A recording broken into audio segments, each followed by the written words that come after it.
Кыргызстанда авторитаризмдин белгилери күчөп, сөз эркиндиги жаатында абал начарлап жатат деген пикирлер айтылууда. Ага далил катары соңку убактарда коомдо болуп жаткан айрым окуяларга өзүнүн ачык көз карашын айткан эркин журналисттерге, жарандык активист жана блогерлерге карата козголгон кылмыш иштери мисал дешет. Кыргызстанда тартип сакчылары өз оюн эркин айткан блогерлерге Кылмыш кодексинин 278 беренесинин 3-бөлүгүндө колдонуп жатышат. Ал массалык баш аламандыкка жана бийлик өкүлдөрүнүн мыйзамдуу талаптарына баш ийбөөгө чакырык катары жазага тиешелүү. Мисалы, бул берене менен блогерлер Мыктыбек Адилетали, Ырыс Жекшеналиев жана Мирлан Ураимов камакка алынып, тергөөсү жүрүүдө деп айтылат билдирүүдө. Ага кошумча катары жаңы сунушталып жаткан анык эмес жалган маалыматтан коргоо жөнүндө мыйзамды да жүйө келтиришүүдө. Бул мыйзамга ылайык министрлер кабинети жалган же анык эмес маалымат тууралуу жеке адам, уюм тарабынан жазылган арыздын негизинде ал маалыматты тараткан интернет сайтты жаап кое алат. Социалдык түйүндөрдөгү аккаунттарды да бөгөттөөгө укуктуу. Бул чаралар маалымат бирөөнүн кадыр баркына шек келтирип, күлүккө түшүргөн учурда колдонулары айтылганы менен, укук коргоочулар аны бийлик өз пайдасына колдонот деп чочулашат. Ал арада өлкөнүн кадыр баркына шек келтирген маалыматтарды тараткан булактарды жаап салуу жана жазага тартуулоосун сурангандар да аз эмес. Соңку жумада мамлекеттик эмес, бир нече маалыматтык, тагыраагы Азаттык, Клоп жана Кактус медиа агенттиктеринин алдында өткөрүлгөн митингдер жана Кыргыз Республикасынын маданият, илим, спорт, коом жаатында иштеген көрүнүктүү бир катар инсандардын аттары жазылып, өлкө кызыкчылыгын коргобогон, сырттан каржыланган маалымат булактарын жаап салуу өтүнүчү менен өлкө башчысынын атына жазылган кайрылууну да айтсак болот.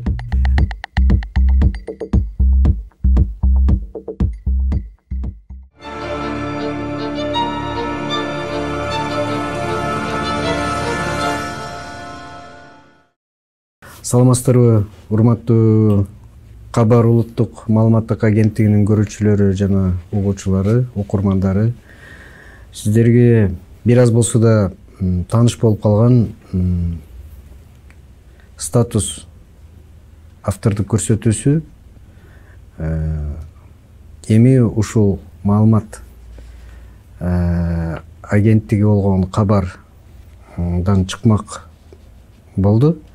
Бүгүн болсо биздин биринчи көрсөтүүбүз, ал көрсөтүүбүздү сөз эркиндиги жөнүндө жана сөз эркиндиги аны менен бирге анын жоопкерчилиги деген темада баарлашуу үчүн студиябызга белгилүү журналист, публицист, коомдук ишмер десек да болот. Кыскасы белгилүү инсан Нарын Айып агабызды чакырганбыз. Саламатсызбы агай? Саламатсыздар. Сөзүмө бизге чейин бир философ, белгилүү философ Сократтын бир сөзү менен баштагым келип атат. Мен ал кишинин оюн мүмкүн жакшы түшүнө алган жокмун. Сиз тажрыйбалуу журналист катары каалайт элем, сиз мага түшүндүрүп бериңизди да. Ал мынтип айтыптыр. Адамдар аларда жок ой эркиндигинин ордуна сөз эркиндигин талап кылышат. Адамдар дейт, аларда жок ой эркиндигинин ордуна сөз эркиндигин талап кылышат. Ойлонгондун ордуна сүйлөй берет деген мааниде го. Бул кандай, туурабы негизи? Эми ар кандай түшүнсө болот го. Чындап келгенде экөө тең керек. Ой эркиндиги дагы, анан ошол ойго жараша сөз эркиндиги да болсо. Анткени жанагы бир көп эмелер бар эмеспи? Макала каптар сүйлөгөндүн ордуна ойлонгун, же эле кур сөз сүйлөй бербегин деген сыяктуу. Ошон үчүн сөздү этияттап сүйлөш керек да. Ошол мааниде го жана Сократтыкы. Эркиндик деп кошулган, эркиндик деген сөз кошулган жерде сөзсүз кандайдыр бир тоскоолдук деген да түшүнүк жүрөт да, менин оюмча. Мисал үчүн абсолюттук чек. Мисал үчүн эркиндик кайсыл жерде? Абсолюттук эркиндик бар. Бул албетте бул ой эркиндиги. Мисал үчүн фашизм жөнүндө адамда ой болушу мүмкүн. Туурабы? ал ой ар кандай адамда болушу мүмкүн да. Бирок аны ачык айтуу бул сөзгө айланат да. Бул ой сөзгө айланганда ал эркиндигин кандайдыр бир чек менен белгилеш керек. Мыйзамдар бар. Фашизмди таркатуу, мисалы үчүн, бул маалыматты таркатуу да, пропаганда кылуу деген сөз. Мисал үчүн айтып атам да. Эгерде адамда ошо фашизм жөнүндөгү же фашизм идеясын колдогон ой эркиндиги болсо, аны сөз эркиндигине айлантып, анан бирок бул туура эмес деп айтканга сөз эркиндигин муунтуп атат деп айтуу туурабы? Фашизм жөнүндө мыйзамдар бар. Мен мисал үчүн айттым да муну. Ойлонуп айтсаң, бир мындай философия кылып сүйлөсөң бир жөн. Жөн эле баягы ошол мынакей сөз эркиндиги деп эле фашизмдин идеяларын тарата берсең, бул жакшы эмес го. Анткени адамгерчиликке каршы нерседе өзү фашизм.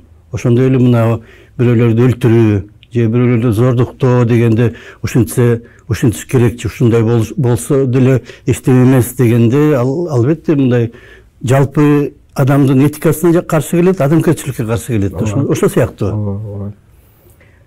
Сиздин оюңузча сөз эркиндиги болуш керекпи? Бул эмне түшүнүк? Болуш керек албетте. Антпесе коом өнүкпөйт да.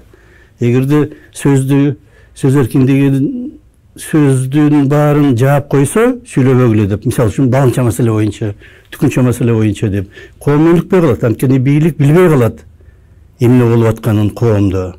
Ошон үчүн журналисттер жана башка адамдар, публицисттер, башка ойчулдар, сөзсүз эле журналист эмес, жөн эле бир ойлогон адамдар, авторитети жетиштүү болгон адамдар коомго чыгып айтса болот да, биздин коом мынантип баратат, андай туура эмес, мындай болгондо жакшы болот эле деген сыяктуу. Эгерде бийлик жок, эч ким бул темага сүйлөбөгүлө деп койсо, анда алар бийлик өзү билбей калат да кандай маселе болуп атканын коомдо. Ошон үчүн сөзсүз болуш керек. Бирок ошол сөз эркиндигинин колдонуу бул маанилүү болот атпы? Албетте. Кандай сөз эркиндиги аркылуу кандайдыр бир ойду пропагандалоо, манипуляция жасоо коомдун үстүнөн бул демидеги көрүнүш болот атпы? Аябай көп болуп кетти. Өзгөчө акыркы мезгилде мына эме социалдык тармактар чыккандан бери аябай көп болуп кетти. Ошондой кезде сөз эркиндигин чектөө же ошого болгон аракет бул демократиянын фундаменталдык базасы болгон сөз эркиндигине кандайдыр бир доосу тиет, албетте. Бизде дагы, Кыргызстанда дагы, башка мамлекеттерде, жалпы эле дүйнөдө ушундай көп нерсе болуп атат да. Кээде сүйлөгөн сөзү үчүн, бир нерсени ашкерелегени үчүн өлтүрүп кетип атпайбы журналисттерди. Өзгөчө мына Азия мамлекеттеринде аябай көп. Биз мына билебиз, Чехияда, Словакияда, бир журналистти өлтүрдү, Мальтада, Швецияда өлтүрдү. Аны биз билебиз. Украинада, Россияда да бар болду. Көбүрөөк тияка караганда, Европага караганда. Бирок Европада бир эсеен болуп аткан окуяны биз билебиз. Азияда андан 10 эсе, 20 эсе көп адам журналист өлүп атканын биз билбейбиз. Анткени жашырып коет, чыкпайт, гезиттерге чыкпайт, ага көп көңүл бурбайт. Бул сөз эркиндигине болгон чектөөнүн күчтүүлүгү мамлекет тарабынан да? Эми тоталитардык тартипте ошондой да, авторитардык тартипте. Мен байкашымча сөз эркиндиги көбүнчө ушул мамлекет тарабынан күч колдонулбасын деген аракетте көбүрөөк айтылат экен да. Себеби могу пандемия убагында, мисалы үчүн, мультиплатформага кирген YouTube, Facebook платформалары дагы кандайдыр бир чектөөлөрдү койду да. Жанагындай бир материалдарды жарыялоодо же болбосо жазууда же айтууда такталбаган. Эгер мындай караганда бул деле сөз эркиндигине кандайдыр бир чектөө киргизүү деп кабыл алса болот. Кээ бир учурда ошондой болот. Бирок эч ким муну айткан жок, каршы чыккан жок. Анткени согуш учурунда ошондой бар, мисалы үчүн. Мына азыр Украинада, Украина бийлиги айтып атат. Сөз эркиндиги деп эле, мисалы үчүн мына бир ракета атты дейли Россия тараптан. Ал ракета бизерге тийди. Ошону жанында жашагандар тарта коет, телефондор азыр тартып атпайбы видеону. Анан чыгара коет.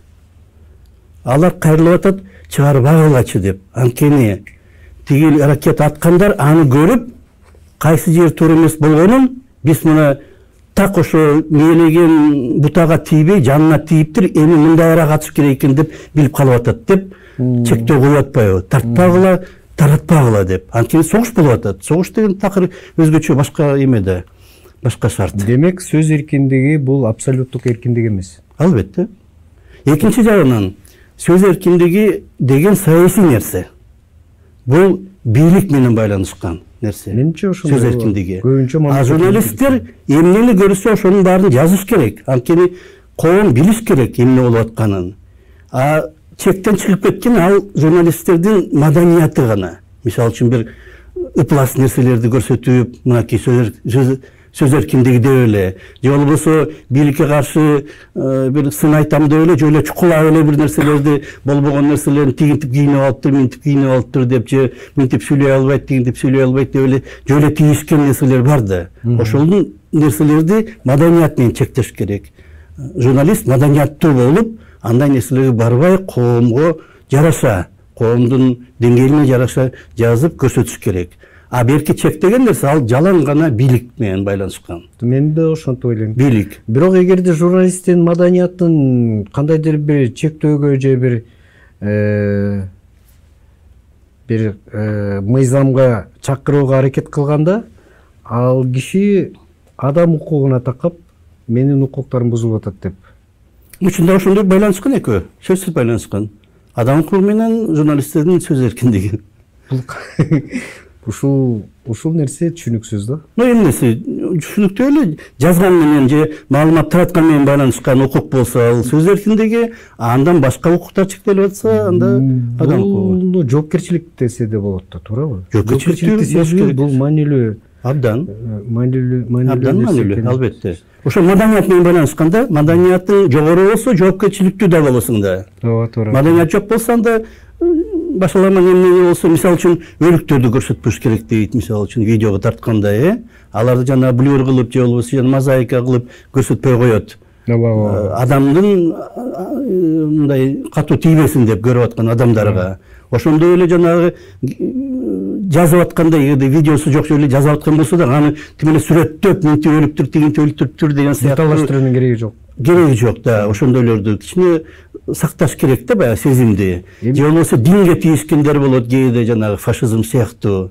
Бирөөнүн динине тийишип, сен туура эмес, бул мындай болбойт, бул такыр эле келесолук деп жазып жүрген, албетте дагы чектелет.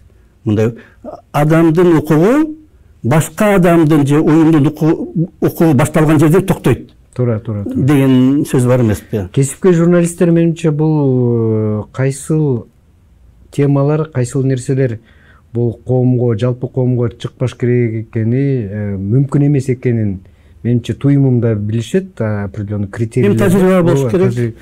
Бирок өтө эле коркок да болуп кетпеш керек. Такыр эле коркуп эле эч нерсени айтпай отуруп калган. Мен сиз менен макулмун. Бул ошол адамдын же журналисттин деңгээли, маданияты биринчиден, экинчиден кесиптик деңгээли, кандайдыр бир кандай оор тема болбосун, маселе болбосун, ошону жөнөкөйлөштүрүп, мындай жеткиликтүү кылып айта билүү профессионалдуулугу. Бул көп нерсеге байланыштуу болуш керек.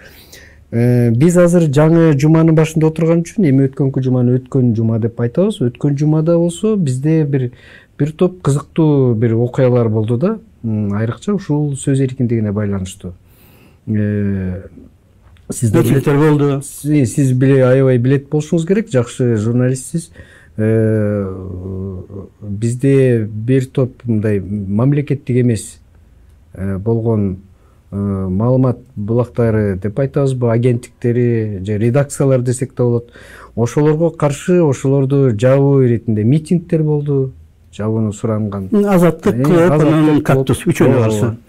Анан Кыргыз мамлекетинде белгилүү болуп калган, белдүү деп да айтсак болот, саясатта, спортто, маданиятта жүргөн ишмерлер кайрылуу жасашты.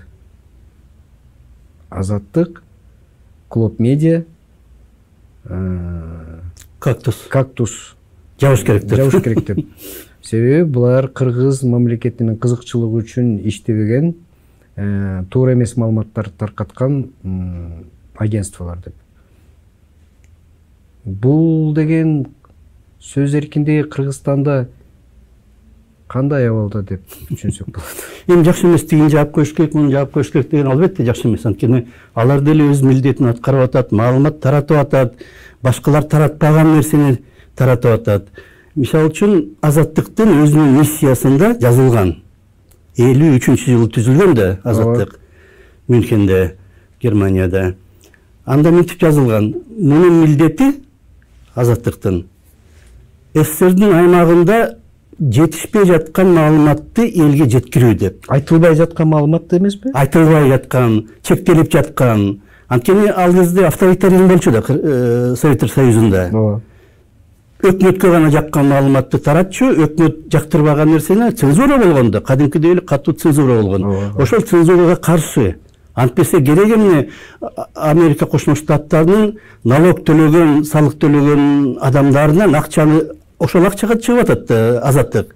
Ошону бир башка кереги жок эле бир нерсеге коротуп керек эмне андай акчаны. Ошолорго жетишпей жаткан маалыматты, чектелген маалыматты же ошол СССРдин аймагындагы журналисттер өздөрү айта албаган маалыматты, таба албаган маалыматты таап жеткирип туруш керек. Анткени эл Дүйнөлүк коомчулукка жеткирип туруш керек да, туурабы?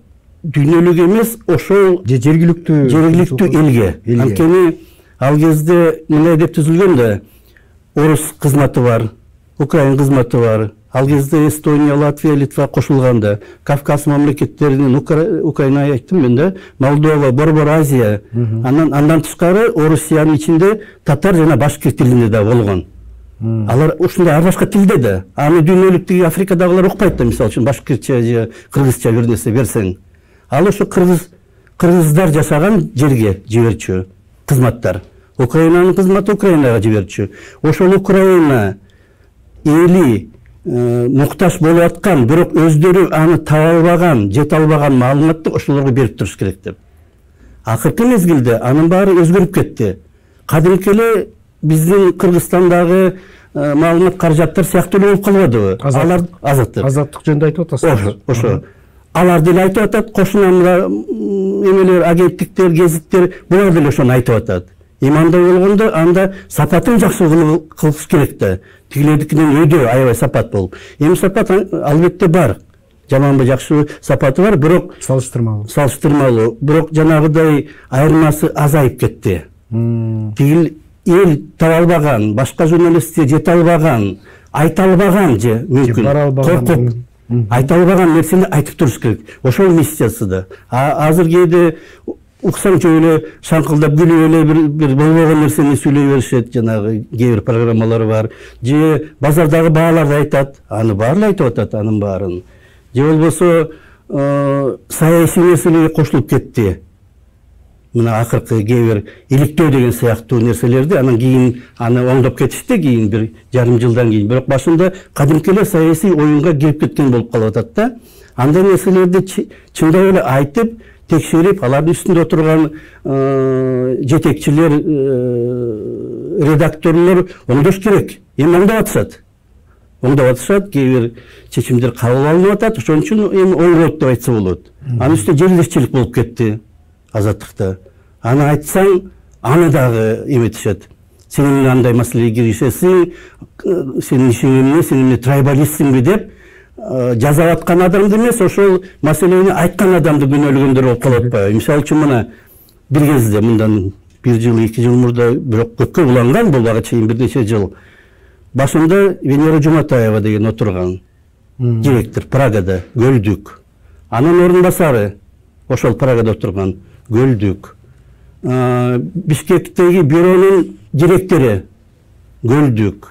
Башкы редактору бияктагы Көлдүк. Видео материалдардын продюсери Көлдүк болуп, кандай 5 жогорку кызмат болсо, 5-өндө тең бир региондон чыккандар болуп калган деп.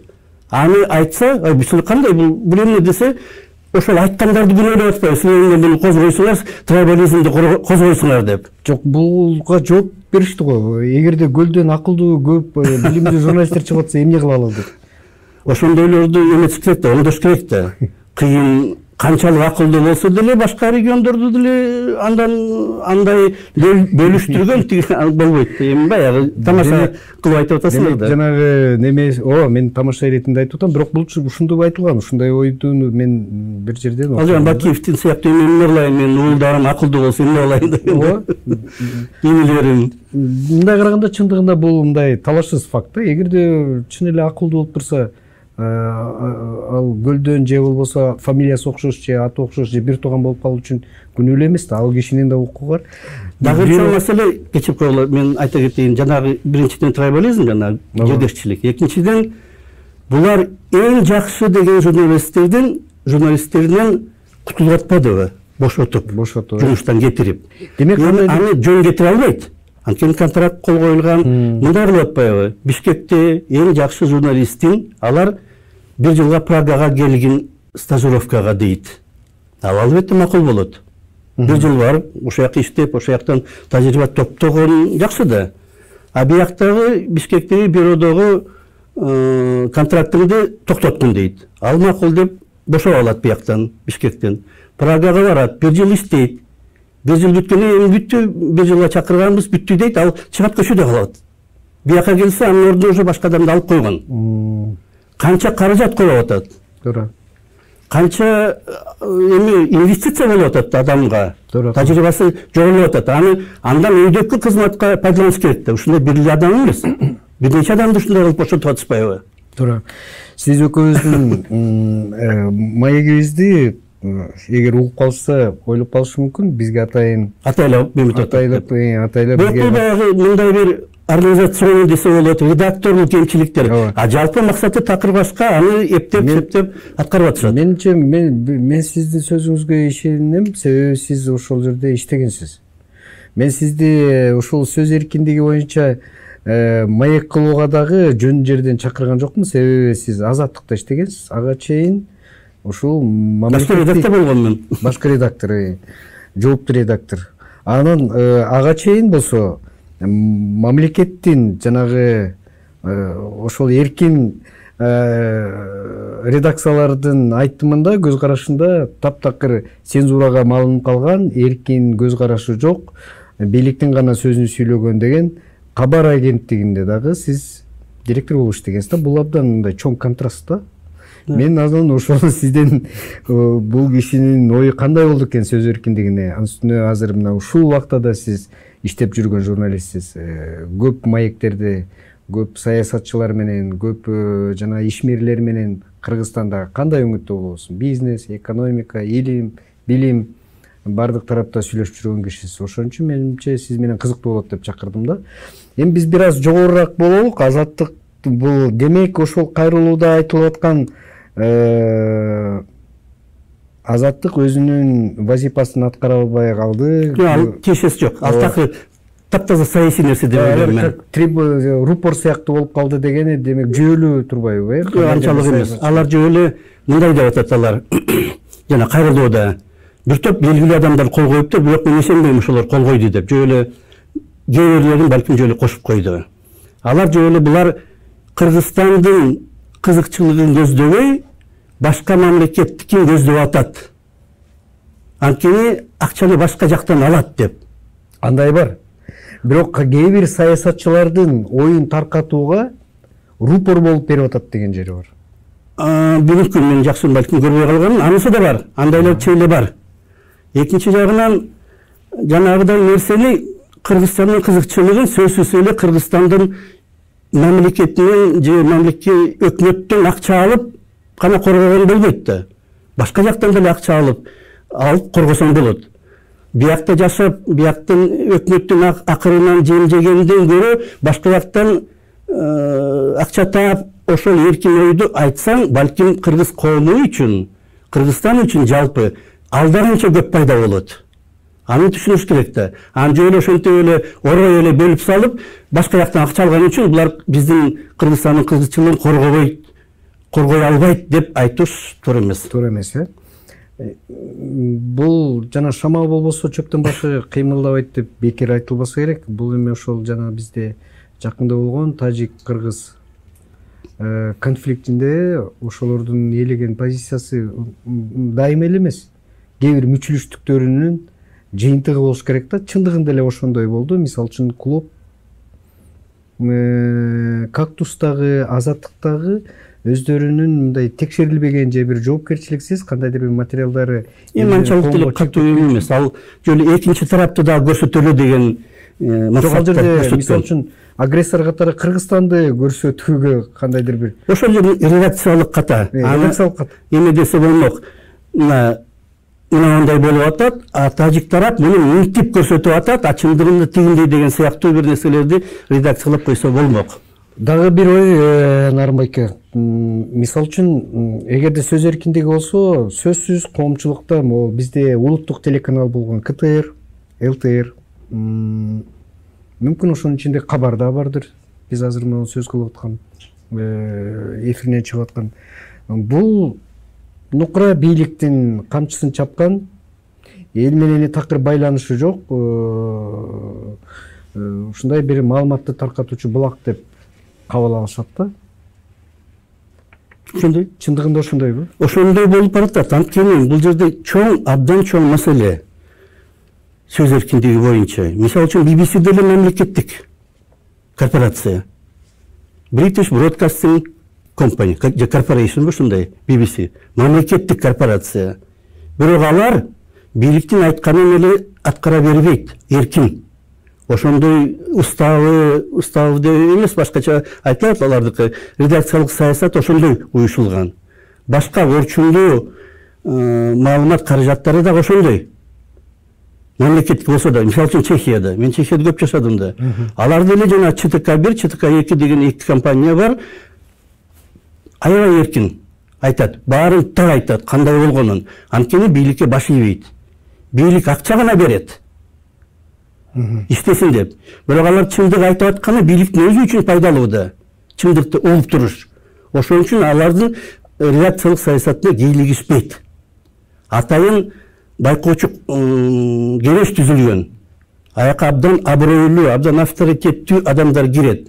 Алар мамлекетке эч качан баш ийбейт. Канча мамлекеттин акча алса дагы, ой жүгүрткөнү эркин, өзү дегеле эркин, бир жакта иштеген. Ошон үчүн алар көзөмөл кылып, муну мынтпеш керек, мынтип айтпагыла деп кеңеш айтып берип турат. Бизде ошондой кылалы деп ойлоду эле, мына 10 жылдан кийин. Байкоочу кеңеш түзүлгөн, анын баары биздин эле кадимки эле колхозго айланып кетпедиби? Иштебей калды. Ошол эле байкоочу кеңеш мамлекеттик органдарга баш ийип калбадыбы? Мисалы үчүн КТРде түзүлдү да. Ошондой эле болбодубу? Анын үчүн кээ бир адамдар чыгып кетпеди. Мисалы үчүн Эрнест Абдыжапаров ушулгандык болсун, мындай байкоочу кеңештин кереги жок деп чыгып кетип атпадыбы? Кээ бир башкалар дагы. Анткени байкоочу кеңеш өз милдетин аткарган жок. Коомдук кылыш керек эле. Коомдук кылабыз деп ойлогон да КТРде. Коомдук болуш үчүн бийликтин, өкмөттүн кызыкчылыгын эмес, жалпы коомдун кызыкчылыгын ойлогон болуш керек эле да. Андай болбой эле, баягы эле мурдагыдай эле бийликтин, өкмөттүн кызыкчылыгын көздөп калган орган болуп калды. Байкоочу кеңешти жоюп салды эми, баары бир болбойт экен деп. Бул баягы бир нерсе болбой баратса, аны оңдогонун ордуна такыр жаап салган сыяктуу да. Мисалы үчүн үй бүлөдө 2-3 бала болсо, мисалы үчүн 5 балаңыз болсо, бирөө жакшы окуйт, бирөө орто окуйт, бирөө жаман окуйт. Аны ушу жаман окуган балага жардам берип, аны өстүрүп, көбүрөөк көңүл бурганын ордуна кереги жокмун деп сен көчөгө чыгып салган сыяктуу болуп калат. Туура. Биз эми бул теманы негизи абдан көпкө чейин сүйлөшсө болот да. Биздин митингдерди эки сөз айтса ытырас нерсе да. Андай митинг деген болбойт. Андай болсо сүйлөшүп, каталарын көрсөтүп, дискуссия кылып, чакырып, мына жерде мындай болуп атпайбы деп. Мисалы үчүн жанагы азаттыктагы трайбализм же жанагынтип эң жакшы курч сүйлөгөн журналисттерди бошотуп салып атканы жөнүндө дискуссия болгон жок такыр эч жерде. Анда эле бийликти эле чакырып эле, силер кандайсыңар, ушундай ант болсун деп деле сүйлөшсө болот эле да. Кандайсың, же кат жазып тигилердин жетекчилиги. Мен ойлойм, мүмкүн тиги америкалык жетекчилик аны билбейт деле. Анткени алардын өзүндө андай маселе жок да. жанагыдай трайбалистик же бошотуп салган сыяктуу, бирок бул корпорациянын финансына тийип атпайбы? Адамды билет сатып берип Прагага алып барыш керек, 1 жыл айлык төлөш керек, анын жашаган жерине төлөш керек. Ушунча каражат коротуп, инвестиция кылып адамга, анан көчөгө чыгарып салган бул адамгерчиликке так жетпейт да. Туура.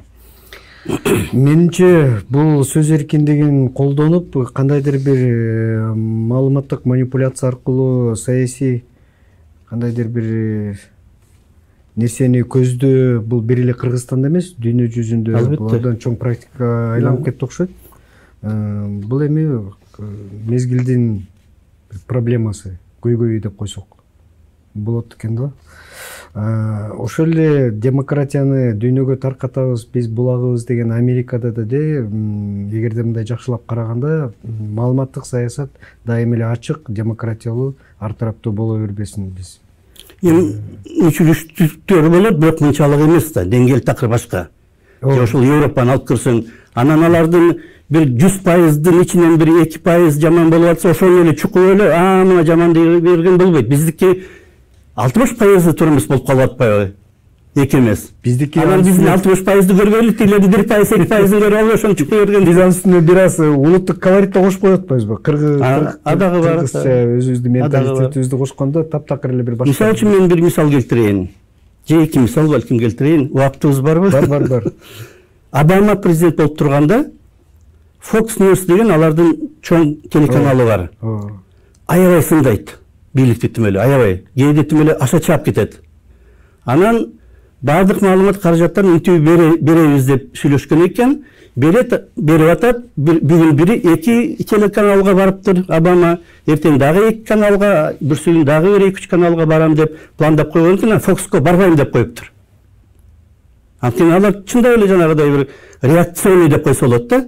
Нерселер жазат да, Обамага каршы, деги эле бийликке каршы ушундай болгон. Эми сөз эркиндиги алар айтып атат.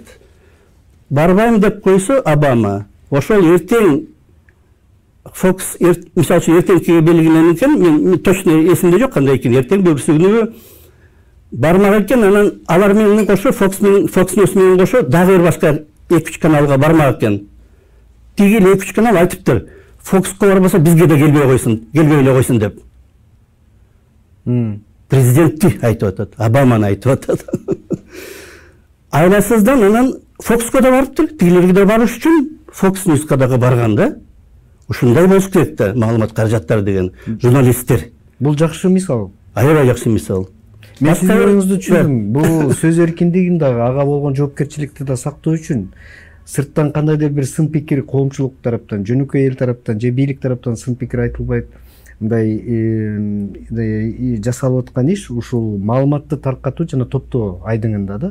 Дагы мисал менен келтирип жакшы болуш үчүн биз мындай бири-бирибизди колдоо, анан коргоо, таза иштөөгө чакырып туруу деген мисалды айтып атасыз. Анан ынтымак, журналисттердин ынтымагы. Тигилер деле журналист, алар деле өз милдетин аткарып атат, алардын өзүнчө редакциялык саясаты бар. Анан бизге келип, атиген үчүн барбай коет деп, анда бизге да келбей эле койсун деген ынтымак да, журналисттик ынтымак. Дагы бир мисал келтирейин мен. Ирактагы согуш болуп атканда CNN телеканалынын жаңылыктарынын башкы редактору Исан Джордан деген киши болгон. Ал ошол кезде тигимиде Швейцарияда Давос форуму бар эмеспи? Ошол Давос форумуна барып, мынтип айткан экен. Жабык бир талкууда, мындай эфирге чыккан эмес, жөн эле талкуу учурунда. Кээ бир биздин журналисттерди атайлап өлтүрүп атышат деп. Жөн эле кокусунан ок деген жок дейт Иракта.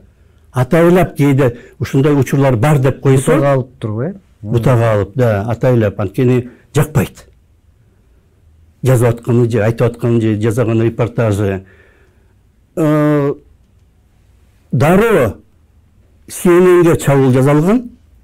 Көп компаниялар, аскерий компаниялар, жана ВПК бар да, военно-промышленный комплекс дегендер.